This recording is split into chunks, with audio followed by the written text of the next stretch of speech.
வேலைக்காக உம்மை நன்றியோடு ஸ்தோத்திரிக்கிறோம். சகோதரிகளாக நாங்கள் உம்முடைய பாதத்திலே வந்து கொஞ்ச நேரம் உம்மை துதித்து ஆராதிக்கவும், உம்முடைய வசனங்களை நாங்கள் தியானிக்கவும் நீர் கொடுத்த இந்த நல்ல தருணங்களுக்காக நாங்கள் உமக்கு நன்றி செலுத்துகிறோம்.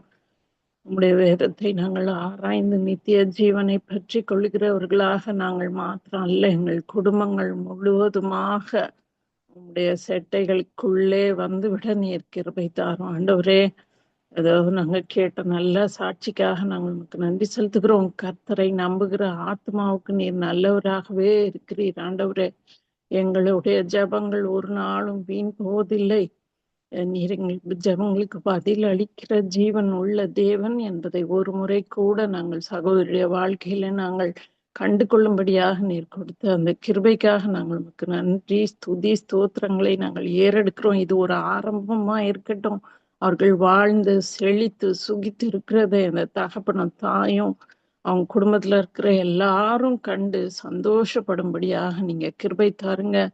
உம்மை நம்பி இருக்கிறவர்கள் இந்த உலகத்துல உப்பாக ஒளியாக மலை மேல் வைக்கப்பட்ட பட்டணங்களாக நாங்கள் இருக்க நீங்க எங்களுக்கு கிருபை தாரும்.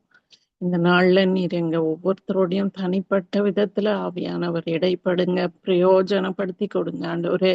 சகோதரிகளை ஆசீர்வதிங்க ஆசீர்வதிங்க, பலப்படுத்துங்க. இயேசு கிறிஸ்துவின் மூலம் தயவாய் ஜெபம் கேளும் எங்கள் ஜீவனுள்ள நல்ல பிதாவே, ஆமென். செல்வி அந்த வீடியோ போடுங்கப்பா.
போதுங்களா? போதும்.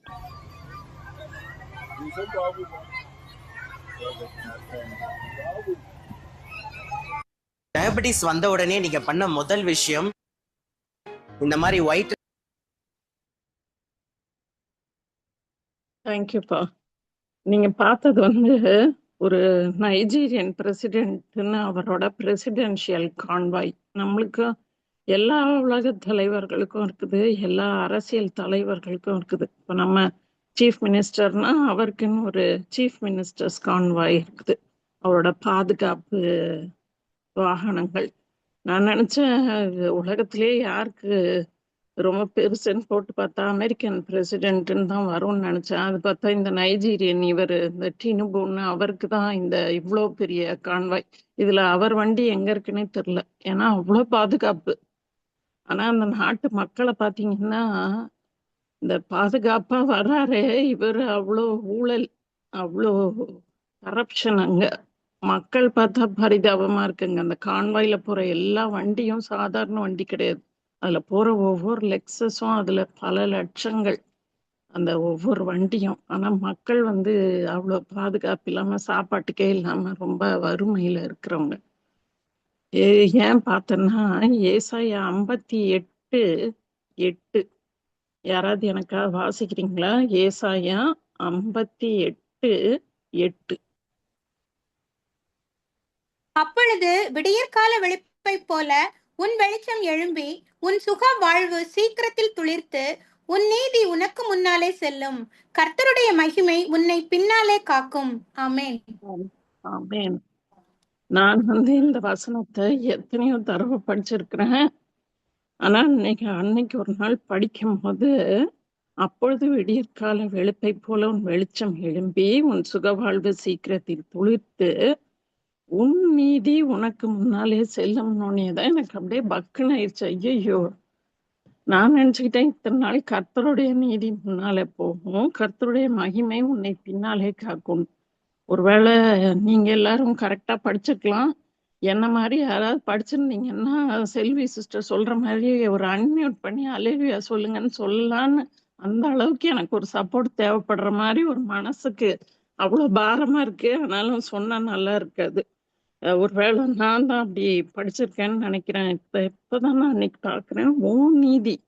உன் நீதி ஃபர்ஸ்ட் உனக்கு முன்னால போகட்டும், கர்த்தருடைய மகிமை பின்னால வரணும். நான் சொன்னேன், வந்தவர் வந்து அவ்வளவு கரப்ட், இந்த நைஜீரியன் பிரசிடென்ட். ஆனா நம்ம பின்னாடி வர்ற அந்த கர்த்தரோட மகிமை வந்து அவ்வளவு மகத்துவமான தேவன், சர்வ வல்லமை உள்ள தேவனோட மகிமை என்னை பின்னால காக்கணும்னா, என்னோட நீதி எனக்கு முன்னால செல்றது அது எப்பேற்பட்டதா இருக்கணும்.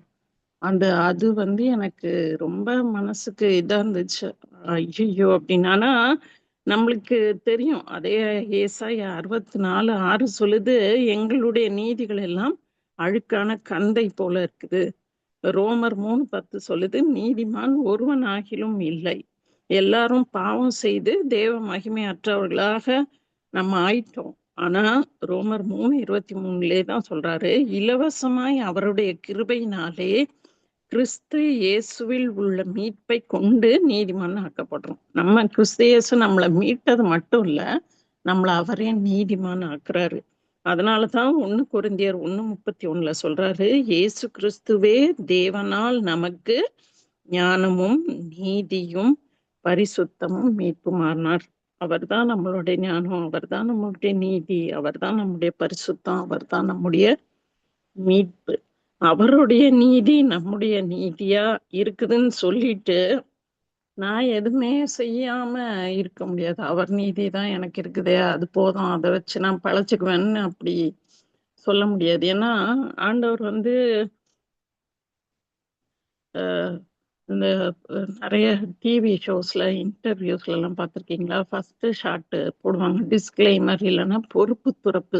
இந்த நிகழ்ச்சியில அவங்க சொல்ற கருத்துக்கள்லாம் என் கருத்துக்கள் இல்ல, நான் ஜஸ்ட் இதை ஒளிபரப்புறேன் அப்படின்னு போடுவாங்க. அத மாதிரி நம்ம வந்து நான் எது வேணும்னா செய்வேன், ஆனா அது தேவன் தான் என்னோட நீதின்னு அப்படி சொல்லி நம்மளோட பொறுப்பை துறக்க முடியாது. நமக்குன்னு ஆண்டவர் பொறுப்பு கொடுத்துருக்காரு. இல்லைன்னா ஒரு சிலரை மட்டும் எப்படி பைபிள்ல ஆண்டவர் இவன் நீதிமானா இருந்தான் அப்படி எல்லாரையும் தானே சொல்லணும்? எல்லாரையும் யாரெல்லாம் மீட்டு கொண்டாரோ அவங்க எல்லாம் நீதிமான்னு சொல்லாம ஸ்பெசிபிக்கா சிலரை வந்து சொல்றாரு. நம்மளுக்கு தெரியும், நோவாவை சொல்றாரு, தானியேலை சொல்றாரு, யோபு, ஆபேல், யோசேப்பு, எலிசபெத், சகரியா, சிமியோன், யோவான் ஸ்நானகன், கொர்நெலியோ, அரிமத்தியா ஊரானாகிய யோசேப்பு, ஆபிரகாம், லோத்து, ஏனோக்கு, எலியா, இவங்களெல்லாம் வந்து ஆண்டவர் அடையாளப்படுத்துறாரு நீதிமான்கள்னு அப்படின்னு. அப்ப ஆண்டவர் எனக்கு கொடுத்திருக்க ஞானத்தையும் அவருடைய நீதியும் அவருடைய பரிசுத்தையும் வச்சு அவர் என்னை மீட்டிருக்கிறார்ல, இதெல்லாம் வச்சு நான் ஒரு நீதியான வாழ்க்கை வாழும் போதுதான் அவர் என்ன நீதிமான்னு சொல்ல முடியும். அப்பதான் அதுதான் எனக்கு ஒரு கிரைசிஸ்ல அந்த நீதி தான் எனக்கு முன்னாடி செல்லும். அததான் எனக்குன்னு ஆண்டவர் பொறுப்பு கொடுத்திருக்கிறாரு. எனக்கு கொடுத்திருக்கிற இந்த இதெல்லாம் வச்சுன்னா அதை வந்து கிரியையில வெளிப்படுத்தணும். இந்த ஏசாயா 58:8க்கு முந்தின வசனம் வந்து 7, அது தெரியும். எப்ப உன்னோட நீதி எப்பவும் சுகவாழ்வு சீக்கிரத்துல துளிர்க்கும், எப்ப என் நீதி எனக்கு முன்னால போகும், கர்த்தருடைய மகிமை என்ன பின்னால காக்கும்னா, பசியுள்ளவனுக்கு உன் ஆகாரத்தை பகிர்ந்து கொடுக்கிறதும், தூரத்துண்ட சிறுமியானவர்களை வீட்டுல சேர்த்துக் கொள்கிறதும், வஸ்திரம் இல்லாதவனை கண்டால் அவனுக்கு வஸ்திரம் கொடுக்கிறது, மாம்சமானவனுக்கு உன்னை ஒழிக்காமல் இருக்கிறது. அதே போல நியாயம் செய்து, இந்த வசனம் எல்லாருக்கும் நமக்கு தெரியும். நியாயம் செய்யணும், இரக்கத்தை சிநேகிக்கணும். என்னுடைய தேவனுக்கு முன்பாக நான் மனத்தாழ்மையா நடக்கும் போது இந்த இந்த சுக வாழ்வு சீக்கிரத்துல துளிர்த்து அவருடைய ஏன் நீதி எனக்கு முன்னால போகும், அவருடைய மகிமை என்ன பின்னால வந்து காக்கும் அப்படின்னு. இதைதான் வந்து நான் வந்து ஆக்சுவலா இத புதிய ஏற்பாட்டுலதான் பார்த்திருக்கணும். ஆனா என்னவோ நான் ஆவியானவர் இந்த இந்த பழைய ஏற்பாட்டிலேயே தான் நான் இதுலயே தான் என்னோட இதை முடிச்சுக்கிட்டேன். நான் புதிய ஏற்பாட்டுல இந்த எல்லா கட்டளைகளையும் ஆண்டவர் வந்து ரெண்டு சின்ன கேப்சியூல் மாதிரி கொடுத்துட்டாரு. பெரிய பொடியா நிறைய மாத்திரைங்க மாதிரி கொடுக்காம 2 சின்ன கேப்சியூல்லயே போட்டுட்டாரு. தேவனாகிய கர்த்தரிடத்துல அன்பு கூறு, முழு மனசு, முழு ஆத்மா, முழு பலத்தோட. அதே மாதிரி உன்கிட்ட அன்பு கூறுறது மாதிரியே நீ பிறன் இடத்துல அன்பு கூறு. அந்த 2த்துலயே இந்த இவ்வளவு நேரம் நம்ம ஏசாயா 58 படிச்சது, மீகால படிச்ச எல்லா வசனமும் அதுலயே அடங்கிடுது. பசி உள்ளவனுக்கு உன்ன ஆகாரத்தை பகிர்ந்து கொடுனா, நான் பசியா இருக்கும் போது யாராவது எனக்கு கொடுக்கணும்னு எப்படி நான் நினைப்பனோ, அதே மாதிரி அடுத்தவன் பசியா இருக்கும் போது நான் கொடுக்கணும். நிறைய பேர் ஆபிரகாம் அதை செஞ்சிருக்காரு, லோத்து செஞ்சிருக்காரு. இயேசுவானவர் வந்து எப்போதுமே மக்கள் வெறும் வசனத்தை சொல்லிட்டு அங்க இருந்து போயிட மாட்டாரு. இவங்க பசியா இருப்பாங்க, இவங்க களைப்பா இருப்பாங்க, இவங்களுக்கு தண்ணி வேணும், இவங்களுக்கு சாப்பாடு வேணும். சீஷர்கள் அவ்வளோ பின்மாற்றத்துல போனவனை திருப்பி போய் உயிர் தெழுந்து சந்திக்க போறாரு. அப்ப வந்து அவங்களுக்கு எல்லாம் கரையில மீனெல்லாம் சுட்டு வச்சு அப்போ ரெடி பண்ணி வச்சுட்டு அவங்கள கூப்பிடுறாரு. அவ்வளவு ஒரு தாயை போல ஒரு நேசம். ஒரு வீட்டுல ஒரு தாய்க்கு தான் வந்து எப்போதும் என் பிள்ளைங்க அந்த குடும்பத்தோட பசிய ஆற்ற அந்த அந்த மனநிலைமை அந்த தாய்க்கு இருந்துகிட்டே இருக்கும். அப்ப அந்த மாதிரி ஒரு தாயோட மனநிலைமை நமக்கு நம்ம குடும்பத்தை மாத்திரம் பார்க்கும் போது இல்லை, எல்லார பார்க்கும் போதும் அது நமக்குள்ள இருக்கணும். அதே போல துரத்துண்ட சிறுமியானவர்களை வீட்டுல சேர்த்துக்கொள்வது. ஆக்கிலா பிரிசிலா ஒரு நல்ல எக்ஸாம்பிள். அவங்களே துரத்தப்பட்டு வந்தவங்க. ஆனா அவங்க வந்து துரத்தப்பட்டு அங்கங்க அப்படி சுத்திட்டு இருக்க பவுல வந்து கூட சேர்த்துக்கிறாங்க. நான் நிறைய நேரம் நினைப்பேன், நமக்கு எப்ப எல்லாம் நம்ம நல்லா செட்டில் ஆகி நமக்கு எல்லாம் காரியங்கள் மற்றவங்களுக்கு ஹெல்ப் பண்ற அளவுக்கு நம்மளோட சூழ்நிலைகள் என்னைக்கு சரியாகுதோ அன்னைக்கு ஹெல்ப் பண்ணணும்னு நினைப்பேன். அப்படி ஒரு நாளே வராது.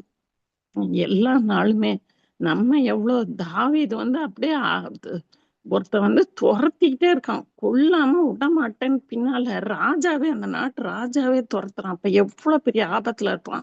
ஆனா கூட 400 பேர் ஒட்டிக்கிட்டு இருக்கான், இவனோட மோசமானவன். அவங்களையும் சேர்த்துக்கிட்டு அவங்களையும் பாதுகாத்து அங்கங்க போய்கிட்டே இருக்கான். அப்ப நான் வந்து எனக்கு ஒரு பெர்ஃபெக்ட் ஒரு டைம் வரட்டும், நான் அப்ப இந்த காரியங்களை செய்யறேன் அப்படின்னு நம்ம வெயிட் பண்ணவே கூடாது. எல்லா நாளும் நம்ம நீதியை செய்ய வேண்டிய நாள் இந்த நாள். எனக்கு வந்து நான் ஆண்டவரோட நீதியை நடப்பிக்க வேண்டிய நாள். அதுக்கப்புறம் இந்த வசனத்தோட முடிவுல வந்து உன் மாம்சமானவனுக்கு உன்னை ஒழிக்காமல் இருக்கிறது அப்படின்னு ஹஸ்பண்ட் அண்ட் ஒய்ஃப் அப்படின்னு அப்படி சொல்றாங்க. ஆக்சுவலா வந்து உன் மாம்சமானவன்றது வந்து நம்ம முழு குடும்பத்தையுமே இப்ப வந்து ஆபிரகாம்கிட்ட இருந்து லோத்து பிரிஞ்சு போயிட்டாரு. அவனை வேணா நிறைய இவங்க வந்து அவனை பிடிச்சுக்கிட்டு அவனையும் அவன் குடும்பத்தையும் அவனுக்கு உண்டான எல்லாத்தையும் பிடிச்சிட்டு போயிட்டாங்கன்னு உடனே ஆபிரகாமுக்கு வந்து லோத்து வந்து செய்தி அனுப்பல, என்னை இப்படி பிடிச்சிட்டு போயிட்டாங்க, வந்து விடுதலை பண்ணுங்கன்னு சொல்லவே இல்லை. ஆனா ஆபிரகாம் தானே ஓப்பனா அந்த அந்த இன்ஃபர்மேஷனுக்கு தன்னை ஓப்பனா வச்சு அவர் ஒரு ஸ்டெப் எடுத்து போய் அவர் அவனை விடுதலை பண்ணி கொண்டு வர்றாரு. இப்ப நம்ம எப்படி இருக்கிறோம்? நம்ம குடும்பத்துல வந்து யாருக்கோ ஏதோ பிரச்சனை, தேவை, ஏதோ ஒரு காரியம்னா நம்மளை மறைத்து கொள்றோமா, நம்ம அவங்களுக்கு ஓப்பனா இருக்கிறோமா? நம்ம அத வந்து ஆண்டவர் நீதியா பாக்குறாரு. ஆபிரகாமோட நிறைய காரியங்கள் அவரு விசுவாசம் அவனுக்கு நீதியா எண்ணப்பட்டதுன்றாரு. ஆனா இந்த காரியங்கள் எல்லாத்தையுமே ஆண்டவர் நீதியா பாக்குறாரு. ஆபிரகாமோட வாழ்க்கையில நம்மளும் ரொம்ப கத்துக்கணும் அவர்கிட்ட. இப்படி மாம்சமானவனுக்கு உன்னை ஒழிக்காமல், ஒருத்தனுக்கு இன்னொருத்தன் தேவைன்னு வரும்போது நிறைய பேருக்கு தெரியும். ஒரு சில சொந்தக்காரங்க எல்லாம் வந்தா கடன் கேட்டுருவாங்க, இல்ல பிரச்சனையோட தான் வருவாங்க. ஏதாவது உங்க நகையை கொடுங்க நான் அடகு வைக்கிறேன்னுவாங்க. எ- ஏதோ ஒரு ஏதோ ஒரு ப்ராப்ளம், ஏதோ ஒரு ஹெல்ப்புக்கு நம்மளை தேடி வர்றவங்களுக்கு நம்ம ஒழிச்சு நம்ம நான் எல்லா நேரத்துலயும் எல்லார்கிட்டயும் கொடுத்துட்டு நம்ம அவஸ்தைப்படணும்னு அது அப்படி சொல்லலை. ஏன்னா அதுக்கு கூட ஆவியான ஒரு ஞானம் கொடுப்பாரு, எந்த நேரத்துல யாருக்கு எப்படிப்பட்ட உதவிகளை செய்யணும்னு. நம்ம தேவையில்லாம போய் இந்த நகைய கொடுத்துடுறது, இல்ல ஷூரிட்டி கையெழுத்து போடுறது, அதெல்லாம் செய்யக்கூடாத காரியங்கள். ஒருவேளை நம்மளால செய்ய முடிஞ்ச ஏதாவது உதவிகள் இருக்கும் போது நம்மள ஒழிக்காம இருக்கணும்னு ஆண்டவர் விரும்புறாரு. இந்த இவ்வளவு பேர் நம்ம நீதிமான்கள் பார்த்தோமே, இதுல பிலிப்பியர் 3:9 சொல்லுது, நியாய பிரமாணத்தினால் வருகிற சுய நீதியை உடையவனாயிராமல் கிறிஸ்துவை பற்றும் விசுவாசத்தினால் வருகிறதும் விசுவாசத்தின் மூலமாய் தேவனால் உண்டாயிருக்கிறதுமான நீதியை உடையவன் நான் சொல்றாரு. இந்த பழைய ஏற்பாட்டுக்கும் புதிய ஏற்பாட்டுக்கும் ஒரு பெரிய கான்ட்ராஸ்ட். இந்த பிலிப்பியர் 3:9 பவுல் இப்படி சொல்றாரு. அதே யோபு 27:6 யோபு சொல்றாரு, என் நீதியை கெட்டியாய் பிடித்திருக்கிறேன், அதை நான் விட்டு விடேன் அப்படின்னு சொல்றாரு. அந்த காலத்துல பைபிள் இல்ல, ஆவியானவர் இல்ல. யோபுக்கெல்லாம் ஆண்டவரே சொல்றாரு, இது நீதி, இது அநீதி அப்படின்னு அவரே அவனுக்கு சொல்லியிருக்காரு. அதனால யோபு சொல்றான், ஏன் நீதின்னு சொல்றான். அவருக்கு அவன் என்னோட நீதின்னு சொல்றான். ஆனா பிலிப்பியர்ல பவுல் சொல்றாரு, ஏன் சுய நீதிய உடையவனா நான் இராமல் கிறிஸ்துவை பற்றும் விசுவாசத்தினால் வருகிறதும் விசுவாசத்தின் மூலமாய் தேவனால் உண்டாயிருக்கிறதுமான நீதியை உடையவன். நானும் நீங்களும் அப்படிதான், விசுவாசத்தினால் வருகிறதும் விசுவாசம் மூலமாய் தேவனால் உண்டாயிருக்கிறதுமான நீதியை உடையவர்களா நம்ம இருக்கிறோம். ஏன்னா நம்முடைய நீதி ஒண்ணுமே இல்லை, அது ஒன்றுக்கும் உதவாத நீதி. அதனால தேவனால் உண்டாயிருக்கிற இயேசு கிறிஸ்து நமக்கு கொடுத்த நீதி தான் நம்முடைய நீதியா இருக்கிறது. இந்த எல்லா நீதிமான்களுடைய இதுலயும் ஒரு பேட்டர்ன், ஒரு மாதிரி ஏதாவது இருக்குதான்னு பார்த்தேன். ஏதாவது அதுல இருந்து நான் கத்துக்க முடியுமா அப்படின்னு. ஒண்ணு, ஏதுவில்லாத சூழ்நிலையில விசுவாசிப்பது, விசுவாசிக்கிறது மட்டும் இல்லாம கீழ்ப்படுகிறது. ஏதுவில்லாத சூழ்நிலைன்னா இதுவரைக்கும் யாருக்குமே அவங்க இருக்கிற சூழ்நிலையில அந்த நடந்த காரியம் இதுவரைக்கும் யாருக்குமே நடந்திருக்காதது. நம்ம கேள்விப்பட்ட வரைக்கும், நமக்கு உலகம் ஃபுல்லா எல்லாரையும் தெரியாது. நான் இருக்கிற சர்க்கிள்ல இதுல யாருக்குமே நடக்காதது எனக்கு நடக்குமா? எனக்கு ஆண்டவர் இப்படி ஒரு வாக்குத்தத்தம் கொடுத்திருக்கிறாரே, சூழ்நிலையை பார்த்தா அதுக்கு சாதகமாவே இல்ல, ஆப்போசிட்டா இருக்கு. ஆனா இது நடக்குமா அப்படின்னு அந்த கேள்வி வரும்போது அதுலயும் நடக்கும்னு விசுவாசித்து ஆண்டவர் சொல்ற காரியங்களுக்கு கீழ்ப்படுகிற அப்பேற்பட்ட ஒரு விசுவாசமும் கீழ்ப்படிதலும் இந்த எல்லா நீதிமான்களுடைய வாழ்க்கையிலையும் நம்மளால பார்க்க முடியுது. இப்ப நான் 10ஆம் கிளாஸ், எனக்கு ரிசல்ட் வந்துடுச்சு. நான் 425 எடுத்திருக்கேன்னு வச்சுக்கோங்க. நான் எனக்கு ஃபர்ஸ்ட் குரூப் கொடுப்பாங்கன்னு நான் விசுவாசிக்கிறேன்னு இதுல விசுவாசிக்கிறதுக்கு என்ன இருக்குது? 425 எடுத்தா ஃபர்ஸ்ட் குரூப் கொடுக்கதான் செய்வாங்க. கண்ணால நீங்க இந்த மார்க் ஷீட்டை பாக்குறீங்க. அப்ப அதை போல இப்ப கையில ஒரு 1000 ரூபாய் வச்சிருக்கீங்க, நான் விசுவாசிக்கிறேன், நான் போய் இந்த 900 ரூபாய்க்கு உள்ள ஒரு பொருளை என்னால வாங்க முடியும்னு நினைக்கிறேன்னா அதுக்கு விசுவாசம் பெருசா தேவை கிடையாது. ஆனா சூழ்நிலைகள் சாதகமா இல்லாத போது, அது யாருக்குமே நடந்திருக்காத போது, 100 வயசுல யாருக்குமே பிள்ளை பிறந்து பார்க்காத போது ஒருத்தனுக்கு ஆண்டவர் பிள்ளை கொடுக்கிறாருன்னா, கண்ணியா இருக்கிறவளுக்கு இது வரைக்கும் வரலாறுல யாருக்குமே பிள்ளை பிறந்தது இல்ல அப்படின்றவங்களுக்கு கன்னிகை பரிசுத்த ஆவியினால பிள்ளை பெறாங்கன்னா அதை யோசேப்பு நம்பணும். மரியாள் நம்புறதை காட்டிலும் அதை யோசேப்பு நம்பி அவளை அவமானப்படுத்தாம இருந்தது அவனுக்கு நீதியா எண்ணப்பட்டது. அதனால அவன் சூழ்நிலைகள் ரொம்ப எதிரா இருந்த போது கூட அவளை வெளியில எக்ஸ்போஸ் பண்ணி அவளை கல் எறிஞ்சிருந்தா, மரியாளை கல் எறிஞ்சுதான் யோசேப்பு பெரிய இதா கொண்டாடி இருப்பாங்க அங்க. அவர் இவ்வளவு அவமானத்தெல்லாம் சகிக்கவே வேண்டியதில்லை. அது ரொம்ப ஈஸியா பண்ணிருக்கலாம். ஆனா தேவ நீதி அவர் நடப்பிச்சாரு. அவங்கள எக்ஸ்போஸ் பண்ணாம அத அந்த கடினமான இது வரைக்கும் கேள்விப்படவே இல்லை. எப்படி விசுவாசிக்கிறது இப்படி ஒரு காரியத்தை? இப்ப எனக்கும் உங்களுக்கும் யாராவது ஒண்ணு ஏதாவது ஒண்ணு சொல்றாங்கன்னா நம்ம உடனே நம்ம சர்க்கிள்ல அத மாதிரி நடந்திருக்கான்னு அதை தானே நம்ம யோசிப்போம். நம்மளோட காமன் சென்ஸ், நம்மளோட புத்தி உடனே அததான் இது இந்த இங்கே யாருக்காவது நடந்திருக்கா அப்படிதானே நம்ம உடனே நம்மளோட சிந்தனையில தோணும்.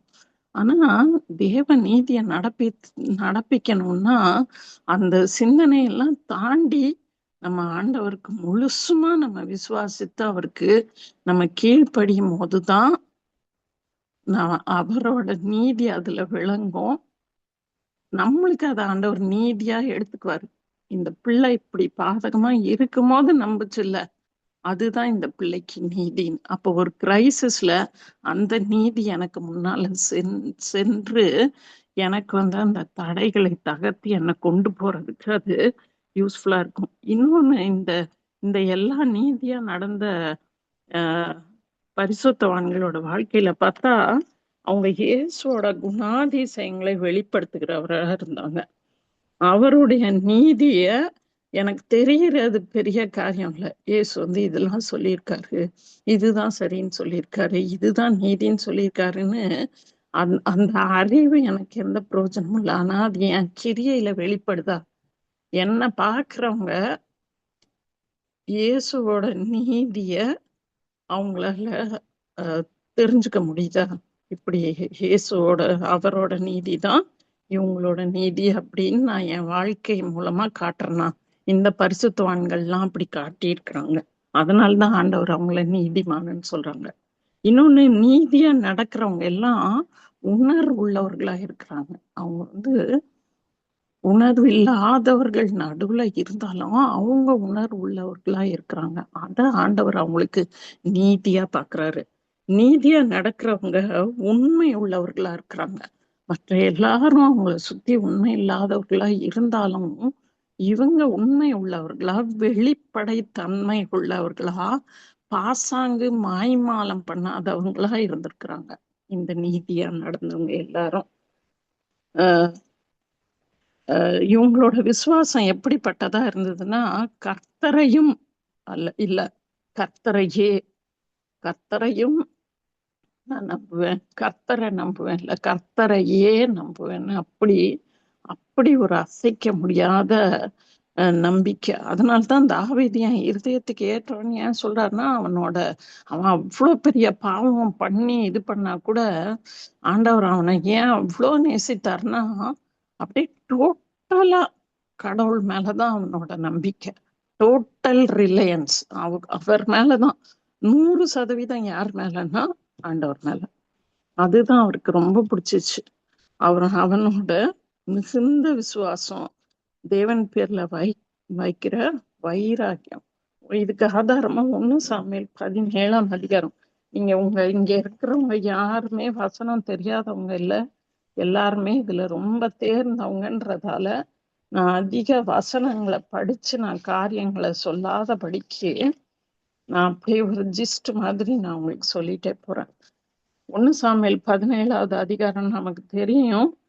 இந்த சவுலோட படைகள் பெலிஸ்தீரோட படைகளுக்கு எதிரா இந்த ஏலாம் பள்ளத்தாக்குல அந்த மலையில நிக்கிறாங்க. 2 மலை மேல நிக்கிறாங்க, நடுவுல பள்ளத்தாக்கு. இதுல அவன் சொல்றான், தாவீதை அவங்க அப்பா அனுப்புறாரு அண்ணன்களை பார்த்துட்டு வானா. அவன் வரும்போது இந்த காரியங்கள்லாம் கேட்டு அறிஞ்சிட்டு இவன் என்ன சொல்றான், இந்த கோலியாத்து சிங்கம், அந்த ஆட்டை பிடிக்கிற அந்த சிங்கம் இஸ் ஈக்குவல் டு கரடி இஸ் ஈக்குவல் டு கோலியாத்து. அவனோட ஈக்குவேஷன் அவ்வளவுதான். இப்ப நம்மளா இருந்தா என்ன செய்வோம்? கோலியாத்தை பத்தி தான் நம்மளோட சிந்தனை இருக்கும், இவ்வளோ பெரிய பிரச்சனைன்னு. ஆனா அவன் எல்லாத்தையுமே ஒரே இதுல அடக்கிட்டான். சிங்கமும் ஒண்ணுதான், கரடியும் ஒண்ணுதான், கோலியாத்து ஒண்ணுதான். யாருக்கு? பெரிய ஆண்டவருக்கு, சர்வ வல்லமை உள்ளவருக்கு. நானும் நீங்களும் தான் ஒரு பிரச்சனை வரும்போது, முன்னாடி வந்தது சின்ன கஷ்டம், இப்ப வந்திருக்கிறது பெரிய கஷ்டம். இந்த பெரிய கஷ்டத்துக்கு என்னால விசுவாசிக்க முடியல. இந்த பெரிய கஷ்டத்தை ஆண்டவர் எப்படி என்ன இதுல இருந்து வெளிக்கொண்டு வருவாரோன்னு நினைக்கிறோம். ஆனா தாவீது நினைச்ச மாதிரி சிங்கம் இஸ் ஈக்குவல் டு கரடி இஸ் ஈக்குவல் டு கோலியாத்துன்னு நீங்களும் நானும் சின்ன கஷ்டமோ பெரிய கஷ்டமோ நம்ம அதை பார்க்காதபடி ஆண்டவரை பெரியவரா பார்க்கும்போது தாவீதுக்கு அது எப்படி நீதியாக எண்ணப்பட்டதோ அந்த விசுவாசம் எனக்கும் உங்களுக்கும் நீதியா எண்ணப்படும். என்னுடைய வாழ்க்கையிலும் உங்களுடைய வாழ்க்கையிலும் முன்னாடி நாள்ல எதுல இருந்தாவது ஆண்டவர் என்னை விடுவிச்சிருப்பாரு. ஆனா நானே அதுக்கு மார்க் போட்டுருவேன் ஆண்டவருக்கு. அது சின்னதுல அவர் ஈஸியா என்னை எடுத்துட்டாரு, இந்த பண கஷ்டத்துல எடுத்துட்டாரு. ஆனா எனக்கு இப்ப வந்திருக்கிற வியாதி பெரிய வியாதி. இதுல இருந்து எப்படி யாருக்குமே நடக்கலையே, என்னை சுத்தி இருக்கிறவங்க யாருக்குமே இதுல இருந்து அப்படி அற்புத விடுதலை ஒன்றும் நான் யார்கிட்டயுமே பார்க்கலையே. அப்ப எனக்கு எப்படி நடக்கும்? அப்படி நான் நினையாதபடிக்கு என் ஆண்டவரை, என் பிரச்சனைய குட்டியாக்கி என் ஆண்டவரை நான் பெருசா நினைக்கும் போது அவர் அதை எனக்கு நீதியா எடுத்துக்கிறாரு. அப்ப என்னோட சுக வாழ்வு நிச்சயமா சீக்கிரத்துல துளிர்க்கும். அவர் எனக்கு அத நீதியா எடுத்துக்கிறாரு. இதுல நம்ம நிச்சயமா உம் தாவீதை ஃபாலோ பண்ணும். 17வது அதிகாரம் 8, 9, 10 பாத்தீங்கன்னா, யாராவது வாசிக்கிறீங்களா? 8, 9, 10. அவன் வந்து நின்று இஸ்ரவேல் சேனைகளை பார்த்து சத்தமிட்டு, நீங்கள் யுத்தத்திற்கு அணிவகுத்து நிற்கிறது என்ன? நான் பெலிஸ்தன் அல்லவா? நீங்கள் சவுலின் சேவகர் அல்லவா? உங்கள் ஒருவனை தெரிந்து கொள்ளுங்கள், அவன் என்னிடத்தில் வரட்டும். அவன் என்னோடே யுத்தம் பண்ணவும் என்னை கொல்லவும் சமர்த்தனானால் நாங்கள் உங்களுக்கு வேலைக்காரராயிருப்போம். நான் அவனை ஜெயித்து அவனை கொல்வேனேனானால் நீங்கள் எங்களுக்கு வேலைக்காரராயிருந்து எங்களை சேவிக்க வேண்டும் என்று சொல்லி, பின்னும் அந்த பெலிஸ்தன், நான் இன்றைய தினம் இஸ்ரவேலுடைய சேனைகளை நிந்தித்தேன். நாம் ஒருவரோடொருவர் யுத்தம் பண்ண ஒருவனை விடுங்கள் என்று சொல்லிக் கொண்டு வருவான். இவன் என்ன சொல்றான்? சிம்பிளா சொல்றான், நீ சவுலோட ஆளு, நான் பெலிஸ்தேன். நீ அங்கிருந்து ஒருத்தனை அனுப்பு, நான் என் கூட சண்டை போடட்டும். நீங்க என்ன ஜெயிச்சிட்டீங்கன்னா நாங்க உங்களுக்கு வேலைக்காரரா இருப்போம், இல்ல நீங்க என்ன தோக்கடிச்சிட்டீங்கன்னா நாங்க உங்களுக்கு வேலைக்காரரா இருப்போம் அப்படின்னு சொல்லி சிம்பிளா சொல்றான். அவன் என்ன, நீ சவுலோட இதுன்னு தான் சொல்றான், நீ இஸ்ரவேலுடைய சேனை, இவ்வளவுதானே சொல்றான். ஆனா இந்த குட்டி தாவீதுக்கு எவ்வளவு வைராகியம்னா 26வது வசனத்துல ஜீவனுள்ள தேவனுடைய சேனைகளை நிந்திக்கிறதுக்கு இந்த பெலிஸ்தனை மாத்திரம் அவன் அவரோட கடவுளையே இழுக்கல. ஆனா இவன் என்ன நினைக்கிறான், இஸ்ரவேலை நிந்திச்சா இஸ்ரவேலுடைய தேவனை நிந்திக்கிறதா அர்த்தம். அப்படி ஒரு தேவன் பேர்ல அவ்வளவு ஒரு வைராக்கியம். இந்த நீதியா நடந்தவங்க, நீதிமானன்னு யாரெல்லாம் ஆண்டவர் சொன்னாரோ அவங்களுக்கு எல்லாம் இருந்த அது ஃபர்ஸ்ட் ஒரு மிகுந்த விசுவாசம். சூழ்நிலை பாதகமா இருந்தப்ப கூட விசுவாசிக்கிற விசுவாசம். இன்னொன்னு, தேவன் பேர்ல அப்படி ஒரு வைராக்கியம் அவனுக்கு. ஏண்டா இஸ்ரவேலோட சேனையை தானே நிந்திச்சான். இவன் சொல்றான், அது எப்படிடா நீ ஜீவன் உள்ள தேவனுடைய சேனைகளை நிந்திக்கிறதுக்கு நீ என்ன, நீ ஒண்ணு, அதுதான் எனக்கு ரொம்ப கோபத்தை கொண்டு வந்துச்சு. நீ எப்படி என் தெய்வத்தோட ஜனத்தை நீ எப்படி நிந்திப்ப? அது என் தெய்வத்தை நிந்திச்ச மாதிரி, அப்ப நான் சும்மா இருக்க முடியுமா? அப்படி நம்ம எத்தனை இடத்துல நம்ம கிறிஸ்தவர்கள்ன்றதால நம்ம ஒதுக்கப்படுறோம், நிந்திக்கப்படுறோம். ஆனா நமக்கு இவ்வளவு வைராகியமா இவ்வளவு விசுவாசமா நம்மளால காரியங்களை நடக்கிறதுக்கு நம்ம எழும்புறோமா நடப்பிக்கிறதுக்கு அப்படின்னு தெரியல. ஆனா நம்ம அப்படி நடப்பிக்கிற பட்சத்துல, வைராகியம் காட்டுற பட்சத்துல அத தேவன் நமக்கு நீதியா அவர் எடுத்துக்கிறாரு. இன்னொன்னு பாத்தீங்கன்னா, 3 தடவை இந்த இதை போய் நீங்க வீட்டுல போய் திருப்பியும் எனக்காக ஒரு தடவை கூட இந்த அதிகாரத்தை வாசிங்க. 3 தடவை போய் கேட்கிறான், இந்த இதை இவனை கொன்னா எவ்வளவு கொடுப்பாரு, என்ன கொடுப்பாரு ராஜா, என்ன கொடுப்பாரு, என்ன கொடுப்பாரு, என்ன கொடுப்பாருன்னு. இவன் இது வரைக்கும் யுத்தத்துக்கு ஒரு நாள் காலடி எடுத்து வச்சதில்ல.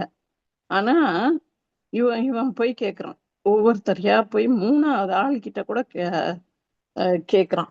ஆனா நானும் நீங்களுமா, நானா உங்களை ஏன் சேர்த்துக்கிறது பாவம். ஆனா நானா இருந்திருந்தா என்ன செய்வேன் தெரியுமா? நான் வந்து இவன் எவ்வளவு உயரம் 17 2வது வசனத்துல எல்லாம் சொல்லுது. சாரி 4வது வசனம். அவன் வந்து 6 முழம் 1 ஜானு. அத ஃபர்ஸ்ட் பார்ப்பேன். அப்புறம் அவன் கவசத்தின் நிறை 5000 சேக்கல். அடுத்தது அவன் கையில பிடிச்சிருக்க அந்த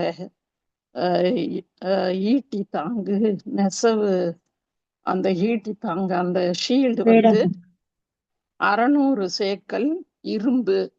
அப்ப இதெல்லாம் தான் வந்து நான் யோசிச்சுட்டு இருப்பேன். இவ்வளவு ஹெவியா இருக்கே, கையில ஒண்ணு வச்சிருக்கான், தலையில ஒண்ணு மாட்டியிருக்கான், கால்ல மாட்டியிருக்கான், 6 முழம் 1 ஜான் இருக்கான், இவனை எப்படி டேக்கிள் பண்றதுன்னு பாப்பனா, இவன் எதை பாக்குறான்னா பிரச்சனையை விட்டுட்டான், பலனையே தான் பார்த்துட்டு இருக்கான். அதுதான் ஆண்டவருக்கு இவன் மேல ரொம்ப இஷ்டமா போகுது. ஏன்னா அவன் ஒருத்தன் பிரச்சனையே பெருசா பார்க்காம பலன் மேலேயே நோக்கமா இருக்கிறான். நான் இந்த கஷ்டத்துல போறேனே, இப்படி கஷ்டப்படுறேனே, எனக்கு இப்படி கஷ்டம் இருக்கேன்னு அவன் யோசிக்காம, இந்த கஷ்டம் முடியும் போது ஒரு பலன் இருக்குதுல்ல, எதுனாலும் ஈவன் நம்ம ஜீவனே இல்லைன்னா கூட ஆண்டவர் நம்மளுக்கு நித்திய ஜீவனை கொடுப்பாருன்றதுதான். எல்லாம் இந்த நீதிமான்கள் வந்து அவங்க நோக்கம் எல்லாம் அந்த பலன் மேலதான் இருந்துச்சு. பிரச்சனையே பெருசா பூதாகரமா ஆக்கி அழுது ஓரத்துல உட்கார்ந்து முடங்கி போய் அவங்கள வந்து செயல்பட விடாம பண்ணல. தாவீத மாதிரி பலன் மேலேயே நோக்கம். என்ன கொடுப்பாரு. அவனுக்கு அது கூட பெரிய இன்ட்ரெஸ்ட் இல்லை ஆக்சுவலா. இவனே சொல்றான், ஐயோ அவரு மருமகனா ஆகிறதுக்கு நம்மளுக்கு என்ன தகுதி இருக்குது அப்படின்னு. ஆனாலும் கேக்குறான், என்ன செய்வாரு, என்ன கொடுப்பாரு. அடப்பாவி, உனக்கு ஒண்ணுமே வெப்பன்ஸே உங்ககிட்ட இல்ல, அத போய் எதையாவது போட்டு ரெடி ஆகி என்னத்தை கையில எடுத்துட்டு போலான்னு அதை பார்க்காம என்ன செய்வாருன்னு பலன் மேல நோக்கமா இருக்கணும். நீங்க யார் வேணும்னா இப்ப சொன்ன இந்த மிகுந்த விசுவாசம், தேவன் பேரில் வைராக்கியம், பலன் மேல் நோக்கம், இதை வந்து எந்த நீதிமானுன்னு நீங்க சொன்னதுக்கு வேணும்னாலும் நீங்க இதை அப்ளை பண்ணி பாருங்க. உங்களுக்கு ஒவ்வொருத்தருக்கும் ஒவ்வொரு பைபிள் கேரக்டர்ஸை பிடிக்கும். நீங்க யாரையாவது எடுத்து இதை பொருத்தி பாருங்க. இந்த இந்த இந்த காரியங்கள் அவங்க கிட்ட எப்படி இருக்குதுன்னு அப்ப உங்களுக்கு வந்து நல்லா இருக்கும். இன்னொன்னு, தாவீது கிட்ட ஆண்டவர் பார்த்த ரொம்ப பிடிச்சது அவருக்கு வந்து 2 சாமுவேல் 6வது அதிகாரம் 1வது வசனம். 2 சாமுவேல். பின்பு தாவீது இஸ்ரவேல் எல்லாருக்குள்ளும் தெரிந்து கொள்ளப்பட்ட 30,000 பேரை கூட்டி கேருபீன்களின் நடுவே தேங்க்யூ சிஸ்டர், தேங்க்யூ. இதுதான் இந்த வசனம் தான். இவன் 30,000 பேரை, தெரிந்து கொள்ளப்பட்ட 30,000 பேரை கூட்டிட்டு போறான். இந்த வசனம் என்னன்னா, உங்களுக்கு ஆண்டவரோட அந்த பெட்டி ஆர்க்க வந்து அந்த இதை வந்து பிடிச்சிட்டு போயிருந்தாங்க. அந்த தேவனுடைய பெட்டியை பிடிச்சிட்டு போயிருந்தத திருப்பி தன்னோட ஊருக்கு கொண்டு வர்றான். அவன் இஸ்ரவேலுக்கு கொண்டு வர்றான். அப்ப 30,000 பேரை கூட்டிட்டு போய் 14வது வசனம் சொல்லுது, தாவீது சணல் நூல் ஏபத்தை தரித்து கொண்டு தன் முழு பலத்தோடும் கர்த்தருக்கு முன்பாக நடனம் பண்ணினான். இது இது வந்து இந்த ஆக்ஷன் வந்து ஒண்ணு ரொம்ப அன்பு, ஆண்டவர் மேல இருக்கிற மிகுந்த அன்பு. இன்னொன்னு பயங்கரமான ஒரு நன்றி அறிதல் உள்ள இருதயம். இந்த நீதியா ஆண்டவர் வந்து இது ரெண்டுத்தையும் அவனுக்கு நீதியா பாக்குறாரு. அவனோட ரொம்ப அன்பு. இவன் இந்த 30,000 பேரை எப்ப தெரிந்து கொண்டு இப்படி எல்லாம் நல்லா ஆடி இருக்கலாம்னா, அதுக்கு முந்தின அதிகாரத்துலதான் இவனை ராஜாவா அபிஷேகம் பண்றாங்க. 5வது அதிகாரம் 3வது வசனம் கடைசியில பாத்தீங்கன்னா, அவர்கள் தாவீதை இஸ்ரவேலின் மேல் ராஜாவாக அபிஷேகம் பண்ணினார்கள். அப்ப இந்த 30,000 பேரை கூட்டி இப்படி டான்ஸ் ஆடின்னு நமக்கு புரியுது. ஏன்னா அவ்வளோ கஷ்டப்பட்டான். இந்த ராஜா ஆகுறதுக்கு, இந்த அபிஷேகம் பண்ணப்படுறதுக்கு கடைசியில கொண்டு போய் அந்த த்ரோன்ல உட்கார வைக்கிறதுக்கு அந்த பாடுபட்டிருக்கான். சவுல் கையில பாடுபட்டு இங்க ஓடி அங்க ஓட்டி அலைஞ்சு திரிஞ்சு கடைசியில அந்த ஆண்டவர் சவுலெல்லாம் தள்ளிட்டு இவனை உட்கார வைக்கிறதுக்கு அத்தனை வருஷம் ஆயிருக்கு. அப்ப நம்மளுக்கு அப்படி ஒரு இது ஆசீர்வாதம் கிடைக்கும் போது நம்ம அதை எப்படி பெருசா கொண்டாடுவோம். ஆனா அதையெல்லாம் அப்பெல்லாம் அவன் ஒண்ணுமே பெருசாக ஒண்ணுமே கொண்டாடல அவன். ஆனா இந்த ஆண்டவரோட பெட்டியை கொண்டு வரோன்னு உடனே இதுல அப்படி ஒரு மாய்மாலம் இல்லாத ஒரு இதனாலதான் அவன் அப்படி ஒரு ஏபத்தை போட்டுக்கிட்டு தன்னோட முழு பலத்தோட அவனோட உண்மையான உள்ளத்துல இருந்த அன்பு அத அவன் வெளிக்காட்டுறான். அந்த நன்றி அறிதல் எப்படி தெரியுதுன்னா, மீகாள் அவனை அற்பமா அவனை இது பண்ணி சொல்லும் போது அதே அதிகாரம் 21வது வசனத்துல சொல்றான். அதற்கு தாவீது மீகாளை பார்த்து, உன் தகப்பனை பார்க்கிலும் அவருடைய எல்லா வீட்டாரை பார்க்கிலும் என்னை இஸ்ரவேல் ஆகிய கர்த்தருடைய ஜனத்தின் மேல் தலைவனாக கட்டளையிடுக்கும்படிக்கு தெரிந்து கொண்ட கர்த்தருடைய சமூகத்திற்கு முன்பாக ஆடிப்பாடினேன். நீ என்னை எப்படி வேணும்னா நினைச்சுக்கோ. ஆனா என்ன இந்த எல்லாரும் இவங்கெல்லாம் என்னை பெரிய ஆள் ஆக்கல. உன் அப்பாவோ வீட்டுல இருக்கிற யாரோ என்னை இந்த அரியணையில உட்கார வைக்கல. ஆனா என்னுடைய தேவன் என்னை அதுல உட்கார வச்சாருன்னா அதுக்கு நன்றியாதான், அந்த நன்றி அறிதல் உள்ள அந்த இருதயத்தோட வெளிப்பாடுதான். அப்படி மத்தேயு 22:37 சொல்லி இருக்கிற மாதிரி, உன் தேவனாகிய கர்த்தரிடத்தில் உன் முழு இருதயத்தோடும் முழு ஆத்மாவோடும் முழு மனதோடும், அந்த முழு மனதோடு இருக்கிற அன்பு, அந்த முழு பலத்தோட இருக்கிற அன்பை இந்த ஒரே அவனோட நடனத்திலே நம்ம பார்த்துக்கலாம். இன்னும் ஒரு ஆள் நான் சீக்கிரமா சொல்லி முடிக்கிறேன். இன்னும் ஒரு ஆள் நோவா எனக்கு ரொம்ப ரொம்ப இதா இருந்துச்சு. பழைய ஏற்பாட்டுல ஆதியாகமம் 6வது அதிகாரம் 9வது வசனம். ஆதியாகமம் 6:9. நோவாவின் வம்ச வரலாறு. நோவா தன் காலத்தில் இருந்தவர்களுக்குள்ளே நீதிமானும் உத்தமனுமாயிருந்தான். நோவா தேவனோடே சஞ்சரித்துக் கொண்டிருந்தான். ஆமென். ஆண்டவர் சொல்றாரு 6வது வசனத்துல, பூமியில மனுஷனை உண்டாக்கினதுக்காக கர்த்தர் மனஸ்தாபப்பட்டாராம். ஏன்னா அப்படி கொடுமையினால நிறைஞ்சிருந்த அந்த உலகத்துல நோவா தன் காலத்தில் இருந்தவர்களுக்குள்ளே நீதிமானும் உத்தமனுமாய் இருந்தான். அவன் தேவனோட எப்படி அந்த எல்லாருமே அந்த கொடுமைக்குள்ள, பாவத்துக்குள்ள, அக்கிரமத்துக்குள்ள, துன்மார்க்கத்துக்குள்ள இருக்கும்போது இவன் ஒரு ஆள் மட்டும் அதுல இருந்து தனியா தேவனோடு சஞ்சரித்து கொண்டிருக்கிறானா. அந்த தேவனோட அவன் சஞ்சரித்த காரியத்தை ஆண்டவர் அவனுக்கு நீதியா பாக்குறாரு. அதனாலதான் அவனுக்கு அவரோட கண்கள்ல கிருபை கிடைத்தது. அவனோட நீதியின் நிமித்தமா அவனோட கண்கள்ல கிருபை கிடைத்தது. இன்னொன்னு நம்ம நினைச்சுக்கணும், நம்ம இப்ப உள்ளவங்க இப்ப என்னதான் ஆண்டவர் நியாயம் தீர்க்கணும்னு வச்சுக்கோங்களேன், நான் நல்லவளா எப்படின்னா, என் கூட இருக்கிற கண்டெம்பரரிஸ் அப்படின்னா சமகாலத்துல என் கூட வாழ்றவங்கள வச்சுதான் என்னை பாப்பாரே தவிர என்ன வச்சுக்கிட்டு 1800கள்ல வாழ்ந்த ஒரு பரிசுத்த வாட்டியையும் என்னையும் வச்சு ஆண்டவர் கம்பேர் பண்ண மாட்டாரு. இப்ப உள்ள சூழ்நிலைகள் வேற, அப்ப உள்ள சூழ்நிலைகள் வேற. 1800கள்ல இருந்த பாடுகள், பிரச்சனைகள், போராட்டங்கள் வேற. இன்னைக்கு உள்ள சோதனைகள் வேற. இன்னைக்கு இருக்கிற சோசியல் மீடியா, இந்த கொடுமையான இந்த உலகத்துல நான் எப்படி ஆண்டவருக்கு நீதியா வாழ்றேன். சமகாலம் நீங்க எந்த நீதிமானை எடுத்தாலும் ஆண்டவர் சொல்லும் போது அவனோட சமகாலத்துல அவன் கூட இருந்தவங்கள்ல அவங்க எப்படி நீதியா இருக்கிறாங்கன்னு. அதனால நம்ம கூட இருக்கிறவங்கள நம்ம அப்படியே ஒத்து போறோமா, அந்த ஓட்டத்திலேயே நம்ம போறோமா, இல்ல நம்ம ஆப்போசிட்டா நீந்துறோமா? ஆப்போசிட்டா நீந்துறது கடினமான காரியம். ஆனா அநேக நேரங்கள்ல அதுதான் சரியான பாதையா இருக்கும்.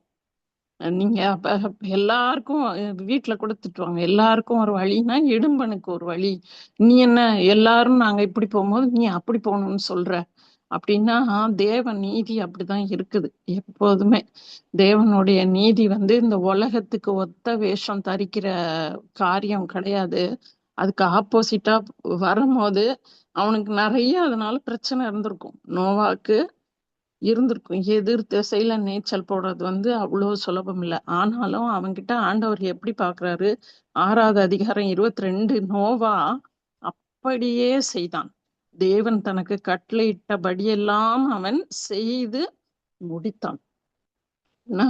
Implicit obedience. அப்படியே சொன்னதை அப்படியே கீழ்ப்படுகிறது. இது எப்படி ஆகும்?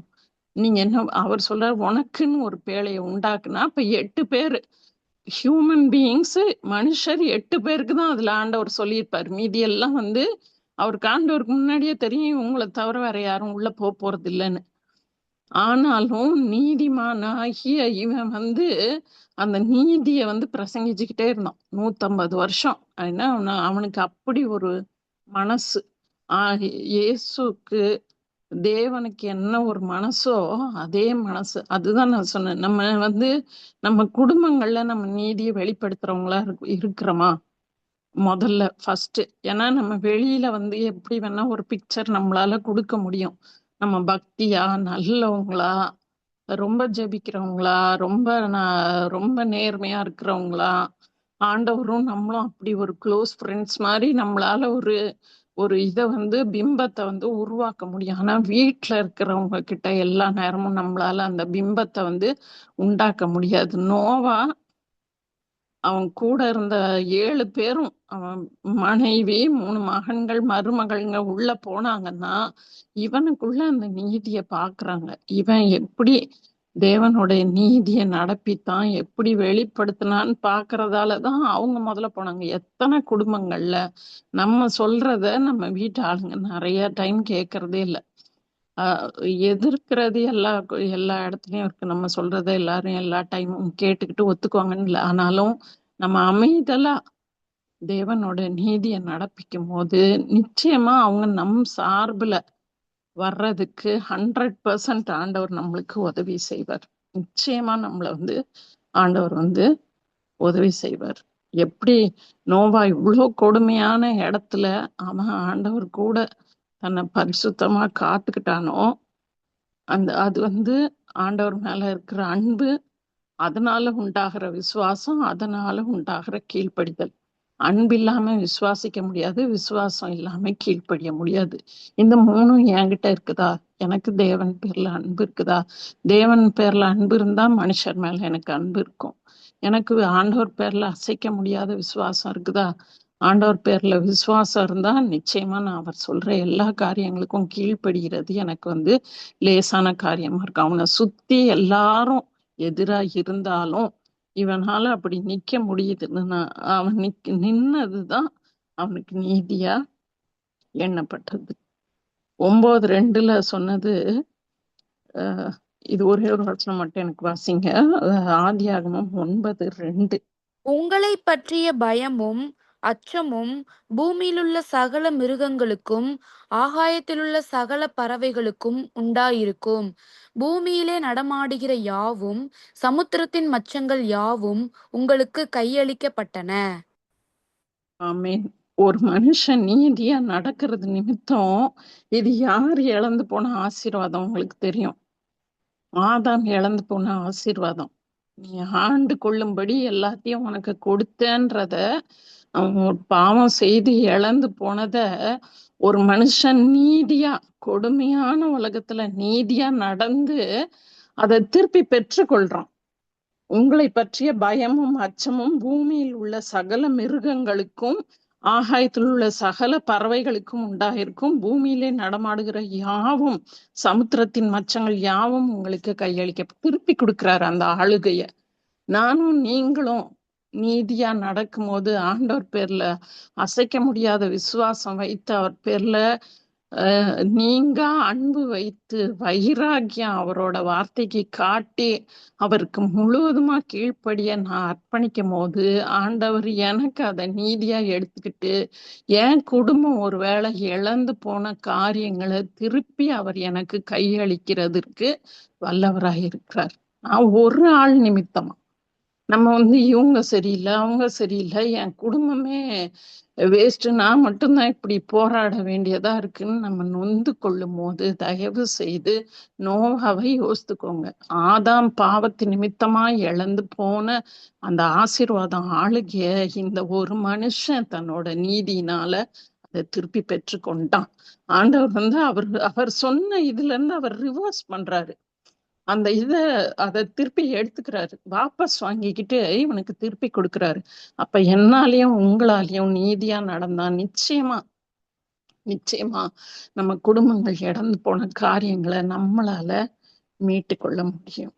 ஆஹ் மத்தேயு 24:37, 39 இருந்து நீங்க வாசித்து பாருங்க. நேரம் நிறைய கடந்து போகுது. மத்தேயு 24:37